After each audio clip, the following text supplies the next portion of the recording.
Hello everyone, hope you are doing well.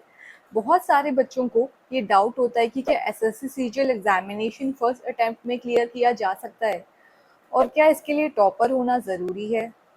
और कुछ का डाउट होता है कि मॉक्स में मार्क्स कैसे इम्प्रूव किए जाएं, क्योंकि जितने मार्क्स 2 मंथ्स पहले मॉक्स में आ रहे थे आज भी उतने ही मार्क्स आ रहे हैं। सो थ्रू दिस वीडियो आज ये सारे डाउट क्लियर हो जाएंगे। I am Yamini Gupta and I have cleared SSC CGL 2018 in my first attempt. तो इसका मतलब ये है कि SSC CGL एग्जाम को फर्स्ट अटेम्प्ट में क्लियर तो कर सकते हैं अगर आपके पास एक राइट स्ट्रैटेजी हो तो। So in this video, I'm going to share with you math strategy that can help you crack SSC CGL examination. To begin with, let's discuss the pattern of pre and mains examination. Pre में आपके पास 1 घंटा होगा। 1 घंटे में आपके पास 100 questions होंगे for all the 4 subjects: reasoning, general awareness, maths and English. आपको इस 1 घंटे में डिसाइड करना है कि आप कितना टाइम किस सेक्शन को दे सकते हो। जैसे मैंने डिसाइड किया था रीजनिंग के लिए 15 मिनट्स, जनरल अवेयरनेस के लिए 5 मिनट्स, मैथ्स के लिए 20 to 25 मिनट्स और इंग्लिश के लिए 15 मिनट्स। ये थोड़ा बहुत एग्ज़ाम के टाइम पे वेरी कर सकता है according to complexity of the subject, but आपको ये एक टाइम पहले से ही फिक्स करना पड़ेगा, जिससे क्या होगा, आपका कोई भी सेक्शन छूटेगा नहीं, आप सारे सेक्शन अटेम्प्ट कर पाओगे। And of course, this prelims is qualifying in nature, which means once you qualify the exam, you can appear in the mains examination and इसके मार्क्स जो हैं वो आपके फाइनल रिजल्ट्स में कैलकुलेट नहीं किए जाएंगे। Now let's discuss the pattern of mains examination. Mains examination maths आपका सेक्शन 1 में आता है और इसके साथ रीजनिंग भी है। टोटल आपको 1 घंटा मिलेगा। 1 घंटे में आपके पास मैथ्स के 30 क्वेश्चंस एंड रीजनिंग के 30 क्वेश्चंस होंगे सॉल्व करने के लिए। So easily we can distribute 30 minutes, but yes, again it depends upon the complexity of the examination. आप मैथ्स से स्टार्ट करो, 30 मिनट्स मैथ्स को दो, फिर जितने भी क्वेश्चंस कंप्लीट हुए हैं आप स्विच करो, रीजनिंग स्टार्ट करो। Reasoning suppose you have completed that in 20 minutes, आपके पास लास्ट के 10 मिनट्स अगेन होंगे जिसमें आप वापस मैथ्स के एग्जाम पे स्विच कर सकते हो और उसके रिमेनिंग क्वेश्चंस कंप्लीट कर सकते हो। Now once we are familiar with the pattern, एक बार हम सिलेबस देख लेते हैं। मैं ज़्यादा डीप में नहीं जाऊंगी, यहाँ पे सारे टॉपिक्स मेंशन हैं और किस टॉपिक से कितने क्वेश्चंस आए थे प्रीवियस ईयर के पेपर में वो भी मेंशन है। पहले 100 क्वेश्चंस आते थे, अभी थोड़ा डिफरेंट हो गया है मेंस का पैटर्न, बट ये हेल्प करेगा आपको नोट करने में कि कौन से टॉपिक ज़्यादा इम्पॉर्टेंट है और वो आप ज़रूर से कवर कर लो अपनी प्रिपरेशन के टाइम पे।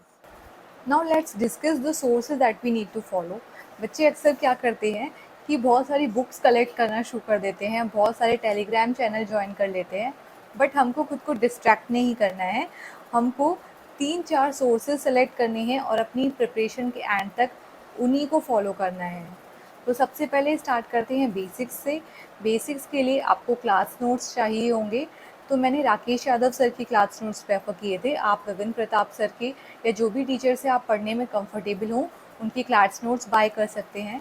अगर आप एक कोचिंग ले रहे हो तो आप अपने सर की क्लास नोट्स फॉलो कर सकते हो। इसके अलावा आपको प्रीवियस ईयर पेपर लगाने होंगे। साथ ही साथ प्रीवियस ईयर पेपर की इम्पोर्टेंस बहुत ज़्यादा है, क्योंकि उनसे पता चलता है कि अभी किस टाइप के क्वेश्चंस आते हैं एग्ज़ाम में। और प्रीवियस ईयर पेपर के लिए आप पिनेकल को फॉलो कर सकते हो। पिनेकल में चैप्टर वाइज क्वेश्चंस दे रखे होते हैं, तो आपके बेसिक्स में जो जो चैप्टर कंप्लीट होते जा रहे हैं आप उनको प्रीवियस ईयर की बुक में लगा सकते हो। साथ ही साथ इनमें चैप्टर वाइज क्वेश्चंस दे रखे हैं और एक ही बुक को आपको 2-3 बार लगाना है। ऐसा नहीं है कि पिनेकल होने के बाद आपको और कोई बुक लेनी है और उसको लगाना है। Pinnacle is the perfect for previous year paper and practice. जब आप एक बार पूरी पिनेकल कंप्लीट कर लो उसके बाद आप ट्राई करो कि आप मॉक्स लगाना शुरू कर लो। स्टार्टिंग में आप वीकली वंस मॉक लगा सकते हो और उसके बाद धीरे धीरे आपको नंबर ऑफ़ मॉक्स बढ़ाने हैं। मॉक से आपको पता चलता है कि आपको अभी खुद में कितना इम्प्रूव करना है। जैसे कि आप कट ऑफ और अच्छे मार्क्स स्कोर कर सको एग्ज़ाम में। तो मैं कहूँगी एटलीस्ट आपको 2 मॉक्स बाय कर लेनी चाहिए, टेक्स्ट बुक और जो भी आप प्रेफ़र करते हो, वो आपके लिए सबसे बेस्ट रहेगा। Now let's discuss the strategy. सबसे पहले बेसिक्स पे आते हैं। तो आपको अपने बेसिक्स क्लियर करने हैं, वो आप कोचिंग में से करोगे। इसके अलावा आपको सेल्फ स्टडी भी करनी है। 2-3 घंटा आप प्रैक्टिस करो, क्वेश्चंस लगाओ सारे बेसिक्स के।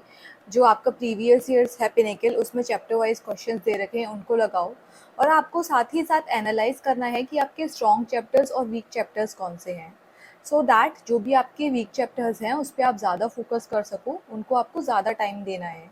सिमिलरली जब आप मॉक लगाओगे तो कुछ उसमें क्वेश्चंस ऐसे होंगे जो आपके वीक होंगे, तो आपको वो भी नोट करना है कि आपके कौन से टॉपिक हैं जो मॉक में हमेशा ही रह जाते हैं, आप उनको सॉल्व नहीं कर पाते हो। उनको नोट करो और उन्हीं को बार बार प्रैक्टिस करो, so that you can improve in मॉक्स also.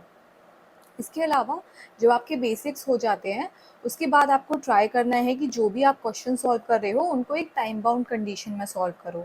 जैसे कि आपको एक 30 मिनट्स का टाइमर लगाना है और उस टाइमर में आपको एटलीस्ट 30 टू 40 क्वेश्चन सॉल्व करने हैं। अगर इससे आप कम कर रहे हो तो आपको वो क्वेश्चंस नोट करने हैं कि कौन से क्वेश्चंस ऐसे थे जिसमें ज़्यादा टाइम लग रहा है, और जो भी क्वेश्चंस ऐसे हैं जिसमें ज़्यादा टाइम लग रहा है उन क्वेश्चंस को आप बार बार प्रैक्टिस करो। You have to find out some trick उस क्वेश्चन को सॉल्व करने की जो इजीली कम टाइम में सॉल्व हो जाए।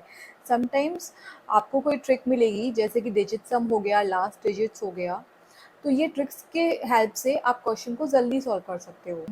आप जब भी प्रैक्टिस कर रहे हो कुछ स्पेशल नंबर्स होते हैं, उनको फोकस करना शुरू करो। For example if I ask you what are the factors of 1001, तो ये बहुत कॉमन नंबर है जो एग्ज़ाम में रिपीट होता है, बट शायद आप इसका आंसर तुरंत नहीं दे पाओ। पर अगर आपने फोकस किया होगा, so it is a multiple of 91। 91 is a prime number. तो ये बहुत डिफ़िकल्ट होता आपको सॉल्व करना, या फिर थोड़ा टाइम ले लेता। बट अगर आपको ये रिमेंबर होता कि 91 11 ज़ा 1001, तो आप बहुत इजीली इसको सॉल्व कर लेते। सो ये छोटी छोटी जो चीज़ें होती हैं, इसी से एक टॉपर टॉपर बनता है। Do calculations daily. आपको डेली 30 मिनट्स कैलकुलेशन करना है, इसमें मल्टीप्लिकेशन करो, डिवीजन करो।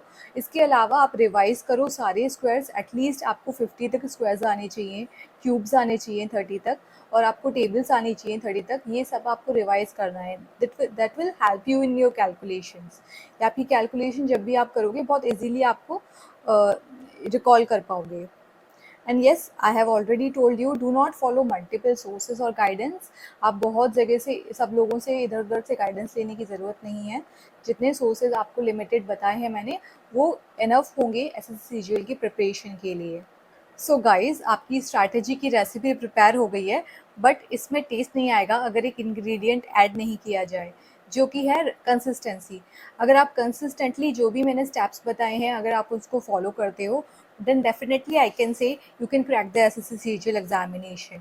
आपको कंसिस्टेंटली जो भी मैंने स्टेप्स बताए हैं उनको फॉलो करना है पूरी प्रिपरेशन के दौरान। एक प्रो टिप ये है कि आप एक एरर कॉपी बना लो। मैंने भी एक एरर कॉपी बनाई थी।